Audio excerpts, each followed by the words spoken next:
ನಮ್ಮ ಒಂದು ಇತಿಹಾಸದಲ್ಲಿ ವೇದಗಳಿಗೆ ತನ್ನದೇ ಆದ ಪ್ರಾಮುಖ್ಯತೆ ಸ್ಥಾನವಿದೆ.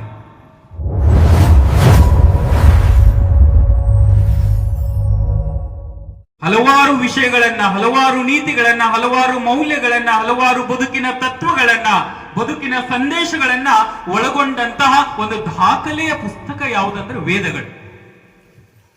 ಆ ವೇದಗಳನ್ನ ಕ್ರಮಬದ್ಧವಾಗಿ ಒಂದು ಅರ್ಥಪೂರ್ಣವಾಗಿ ವಿಂಗಡಿಸಿದಂತಹ ಒಂದು ಕೀರ್ತಿ ಯಾರಿಗೆ ಸಲ್ಲುತ್ತೆ ಅಂತಂದ್ರ ವೇದವ್ಯಾಸ ಮುನಿಗಳಿಗೆ ಸಲ್ಲುತ್ತೆ. ಋಗ್ವೇದ, ಅಥರ್ಣವೇದ, ಸಾಮವೇದ ಹೀಗೆ ವೇದಗಳನ್ನ ವಿಂಗಡಿಸಿದಂತಹ ಕೀರ್ತಿ ಆ ವೇದವ್ಯಾಸ ಮುನಿಗಳಿಗೆ ಸಲ್ಲುತ್ತೆ. ಆ ವೇದಗಳನ್ನ ವಿಂಗಡಿಸಿದಂತ ಋಷಿ ಮುನಿಗಳು ಶಿಷ್ಯಂದಿರಿಗೆ ವೇದಗಳನ್ನ ಪರಿಪಾಟಿಸುವ, ಬೋಧಿಸುವ ಒಂದು ಸಂಪ್ರದಾಯ ಆಗಿನ ಕಾಲದಿಂದಲೂ ಬಂದಿದೆ. ಅದೇ ಗುರುವಿನ ಒಂದು ಪುಣ್ಯ ಒಂದು ದಿನ. ಅಂದ್ರೆ ವೇದವ್ಯಾಸರು ಹುಟ್ಟಿದಂತಹ ಪುಣ್ಯದ ದಿನ ಇವತ್ತು. ನಮ್ಮೆಲ್ಲರಿಗೂ ಕೂಡ ಮೂಲ ಗುರು ವೇದವ್ಯಾಸರು. ಅವರು ಜನಿಸಿದಂತಹ ಪುಣ್ಯ ದಿನ, ಅವರು ಶಿಷ್ಯಂದಿರಿಗೆ ವೇದಗಳನ್ನ ಪಠಿಸಿದಂತಹ ಪುಣ್ಯ ದಿನ.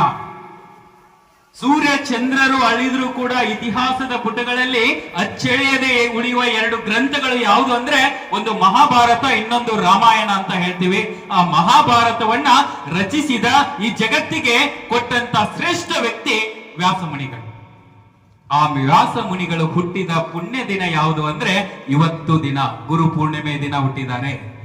ಆ ವ್ಯಾಸ ಮುನಿಗಳು ಕೇವಲ ತಮ್ಮ ಶಿಷ್ಯಂದಿರಿಗೆ ಮಾತ್ರ ಗುರುವಾಗಿರ್ಲಿಲ್ಲ, ಗುರು ಪರಂಪರೆಯನ್ನ ಹೊಂದಿ ಸಮಾಜದಲ್ಲಿ ಸೇವೆ ಮಾಡ್ತಕ್ಕಂತ ಎಲ್ಲ ಗುರುಗಳಿಗೂ ಕೂಡ ಅವರು ಗುರುವಿನ ಸ್ಥಾನವನ್ನು ಆ ಕಾಲಘಟ್ಟದಲ್ಲಿ ತುಂಬಿದ್ರು.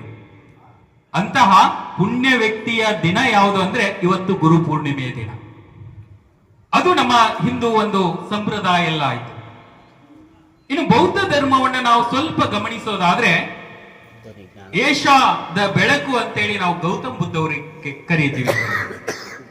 ಧರ್ಮ ಯಾವುದೇ ಆಗಿರ್ಬಹುದು, ಆದ್ರೆ ಒಂದು ಸಮಾಜ ಸ್ಥಾಪಿಸ್ಬೇಕು, ಎಲ್ಲ ಜನ ಒಳ್ಳೆಯವರಾಗಬೇಕು, ಒಳ್ಳೆ ಗುಣ ಬೆಳೆಸಬೇಕು, ನೈತಿಕ ಮೌಲ್ಯಗಳನ್ನು ಬೆಳೆಸ್ಕೋಬೇಕು, ಎಲ್ಲರೂ ಸಂತೋಷವಾಗಿ ಈ ಬದುಕಲ್ಲಿ ತಮ್ಮ ಜೀವನದ ಪಯಣ ನಡೆಸಬೇಕು ಅನ್ನೋ ಒಂದು ಆಶೆಯನ್ನು ಹೊಂದೋದು ಬಹಳ ಮುಖ್ಯ. ಆ ಗೌತಮ ಬುದ್ಧರು ಜ್ಞಾನೋದಯವನ್ನ ಪಡೆದ ನಂತರ ಸಾರಾನಾಥದಲ್ಲಿ ತನ್ನ ಶಿಷ್ಯಂದಿರಿಗೆ ಧರ್ಮೋಪದೇಶವನ್ನ ಮಾಡಿದ ಪುಣ್ಯ ದಿನ ಇವತ್ತು. ಹಾಗೆ ಇನ್ನು ಜೈನ ಧರ್ಮವನ್ನ ಒಂಚೂರು ನೋಡೋದಾದ್ರೆ, 24ನೇ ತೀರ್ಥಂಕರಾದ ಮಹಾವೀರ ಜೈನರು ಘನಧರ ಇಂದ್ರಭೂತಿಯನ್ನ ತನ್ನ ಶಿಷ್ಯಂದಿರನ್ನಾಗಿ ಮಾಡಿಕೊಂಡಂತ ಪುಣ್ಯ ದಿನ.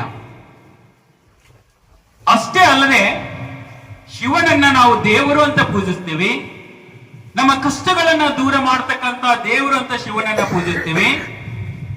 ಏಕಾಗ್ರತೆಯನ್ನ ಸಾಧಿಸತಕ್ಕಂತ, ನಮ್ಮ ಒತ್ತಡಗಳನ್ನ ನಿವಾರಣೆ ಮಾಡತಕ್ಕಂತ, ನಮ್ಮ ಮನಸ್ಸಲ್ಲಿ ಶಾಂತಿಯನ್ನ ಸ್ಥಾಪಿಸ್ತಕ್ಕಂತ ಯೋಗ ಜ್ಞಾನವನ್ನ ತನ್ನ ಶಿಷ್ಯಂದಿರಿಗೆ ಅಥವಾ ಸಪ್ತ ಋಷಿಗಳಿಗೆ ಶಿವ ಬೋಧಿಸಿದಂತ ಪುಣ್ಯ ದಿನ ಯಾವುದು ಅಂದ್ರೆ ಇವತ್ತು ಗುರು ಪೂರ್ಣಿಮೆಯ ದಿನ.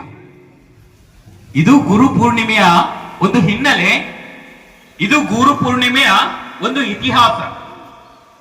ಹೀಗಾಗಿ ಹಾಗೆ ನೋಡಿದ್ರೆ ನಮ್ಮ ಸಂಪ್ರದಾಯದಲ್ಲಿ, ನಮ್ಮ ಸಮಾಜದಲ್ಲಿ ನಿಜವಾದ ಶಿಕ್ಷಕರ ದಿನ, ನಿಜವಾದ ಗುರುಗಳ ದಿನ ಯಾವುದು ಅಂದ್ರೆ ಇವತ್ತಿನ ದಿನ. ಇವತ್ತು ಗುರುವನ್ನ ನೆನೆಸ್ಕೊಂಡ್ರೆ ನಮಗೆ ಒಳ್ಳೇದಾಗುತ್ತೆ ಅನ್ನೋ ಒಂದು ಪ್ರಬಲವಾದ ನಂಬಿಕೆ ಇಂದಿಗೂ ಕೂಡ ಇದೆ ಅನ್ಕೊಂಡು. ಹೀಗಾಗಿ ಗುರು, ನಮಗೆ ಗುರುವಿನ ಕರುಣೆ ಅನ್ನೋದು ಬಹಳ ಮುಖ್ಯ. ನಾನು ಒಳ್ಳೆ ಉದ್ಯೋಗ ಮಾಡಲಿ, ಒಳ್ಳೆ ನೌಕರಿಗೆ ಹೋಗ್ಲಿ, ಸಮಾಜದಲ್ಲಿ ಒಳ್ಳೆ ಸ್ಥಾನಕ್ಕೆ ತಲುಪಲಿ, 4 ಜನರಿಗೆ ಸಹಾಯ ಮಾಡಲಿ, ಕಷ್ಟದಲ್ಲಿರೋರಿಗೆ ಸಾಂತ್ವನ ಹೇಳಿ, ಎಲ್ಲದಕ್ಕೂ ಕೂಡ ನಮಗೆ ಗುರು ಕರುಣೆ ಅನ್ನೋದು ಬಹಳ ಮುಖ್ಯ. ಅಥವಾ ಗುರು ಶಿಷ್ಯರ ಸಂಬಂಧ ಅಂದ್ರೆ ಹೇಗೆ ಅಂತ ಹೇಳ್ತಾರೆ, 18 ಲಕ್ಷ ಕಿಲೋಮೀಟರ್ ದೂರದಲ್ಲಿರ್ತಕ್ಕಂಥ ಸೂರ್ಯನ ಬೆಳಕು ಭೂಮಿಯ ಮೇಲೆ ಎಲ್ಲೋ ಒಂದು ಮೂಲೆಯಲ್ಲಿ ಅರಳತಕ್ಕಂತ ಹೂವಿನ ಮೇಲೆ ಪ್ರಭಾವವನ್ನ ಬೀರುತ್ತೆ. ಹಾಗೆ ಗುರುವಿನ ಶಕ್ತಿ, ಗುರು ಶಿಷ್ಯರ ಸಂಬಂಧ ಆ ರೀತಿಯಾಗಿರುತ್ತೆ ಅನ್ಕೊಂಡು. ಹೀಗಾಗಿ ನಾವೆಲ್ಲರೂ ಕೂಡ ಗುರುವನ್ನ ಸ್ಮರಿಸ್ತಕ್ಕಂಥದ್ದು. ನಾನು ಇಷ್ಟೊತ್ತು ಕೆಲವು ಮಹಾನ್ ಚೇತನಗಳನ್ನು ಹೇಳಿದ್ನೆಲ್ಲ, ಇವರೆಲ್ಲರೂ ಕೂಡ ವಿಶಾಲ ಅರ್ಥದಲ್ಲಿ ಗುರುಗಳಿವರು. ತಮ್ಮ ಬದುಕನ್ನ, ತಮ್ಮ ವೈಯಕ್ತಿಕ ಆಸೆಗಳನ್ನ, ತಮ್ಮ ಲೌಕಿಕ ಆಸೆಗಳನ್ನೆಲ್ಲ ಬದಿಗೊತ್ತಿ ಸಮಾಜ ಒಳ್ಳೇದಾಗ್ಬೇಕು, ಜನ ಸುಧಾರಣೆ ಆಗ್ಬೇಕು, ಒಂದು ಸುಂದರ ಸಮಾಜ ಆಗ್ಬೇಕು, ಒಳ್ಳೆ ಕುಟುಂಬ ಆಗ್ಬೇಕು ಅಂತ ಹೇಳಿ ಹಗಲಿರುಳು ಪ್ರಯತ್ನ ಮಾಡ್ತಕ್ಕಂತ ಈ ನಿಜವಾದ ಹೀರೋಗಳು ಅಥವಾ ನಿಜವಾದ ಮಾರ್ಗದರ್ಶಕರು ಯಾರು ಅಂದ್ರೆ ಈ ಮಹಾನ್ ವ್ಯಕ್ತಿಗಳು. ಅವರ ಒಂದೊಂದು ನುಡಿ, ಅವರ ಸತ್ಯದ ದರ್ಶನ ನಮಗೆ ಅನೇಕ ಒಳ್ಳೆಯದನ್ನ ನಾವು ಕಂಡು ಬರುತ್ತೆ ಅನ್ನೋದನ್ನ ನಾವು ತಿಳ್ಕೋಬಹುದು. ಬಹಳ ಮುಖ್ಯವಾಗಿದೆ ಇವರನ್ನ ನಾವು. ಇನ್ನು ಸಾಮಾನ್ಯ ಅರ್ಥದಲ್ಲಿ ಗುರು ಅಂದ್ರೆ ಯಾರು? ಸರ್ವಜ್ಞ ಒಂದೆಡೆ ಹೇಳ್ತಾರೆ, ಒಂದ್ ಅಕ್ಷರವನ್ನ ಕಲಿಸಿದ್ರು ಕೂಡ ಅವರು ನಮ್ಮ ಪಾಲಿಗೆ ಗುರು ಅಂತ ಒಂದು ಹೇಳ್ತಾರೆ. ಸಾಮಾನ್ಯ ಅರ್ಥದಲ್ಲಿ ನಾವು ಶಾಲೆಗೆ ಹೋಗ್ತೀವಿ, ಅಲ್ಲಿ ನಮ್ಮ ಅನೇಕ ಜನ ಗುರುಗಳು ನಮ್ಮ ಪಾಠ ಮಾಡ್ತಾರೆ, ಅವರು ಗುರು ಅಂತ ಕರಿತೀವಿ. ಯಾವುದೋ ಒಂದು ಮಠಕ್ಕೆ ಹೋಗ್ತೀವಿ, ಅಲ್ಲಿ ಸನ್ಯಾಸಿಗಳಿರ್ತಾರೆ, ಸ್ವಾಮೀಜಿಗಳಿರ್ತಾರೆ, ಅವರನ್ನ ಗುರು ಅಂತ ಕರಿತೀವಿ.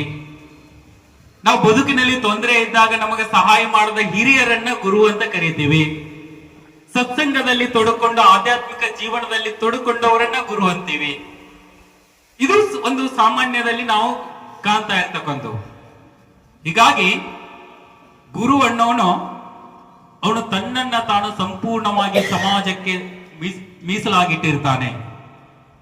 12ನೇ ಶತಮಾನದಲ್ಲಿ ಅಣ್ಣ ಬಸವಣ್ಣವರು ಹೇಳ್ತಾರೆ, ಗುರುವನ್ನ ನೋಡಿದಾಗ ನನ್ನ ತಲೆ ಬಾಗಿರಲಿ, ಕೈ ಮುಗಿದಿರಲಿ ಅಂತ ಹೇಳ್ತಾರೆ. ಅಂತ ಮಹಾನ್ ವ್ಯಕ್ತಿಗಳೇ ಕೂಡ ಗುರುವನ್ನ ಕಂಡಾಗ ನನ್ನ ತಲೆ ಬಾಗಿರಲಿ, ಕೈ ಮುಗಿದಿರಲಿ ಅನ್ನೋ ಭಾವವನ್ನ ಅವರು ತಾಳ್ತಾರೆ.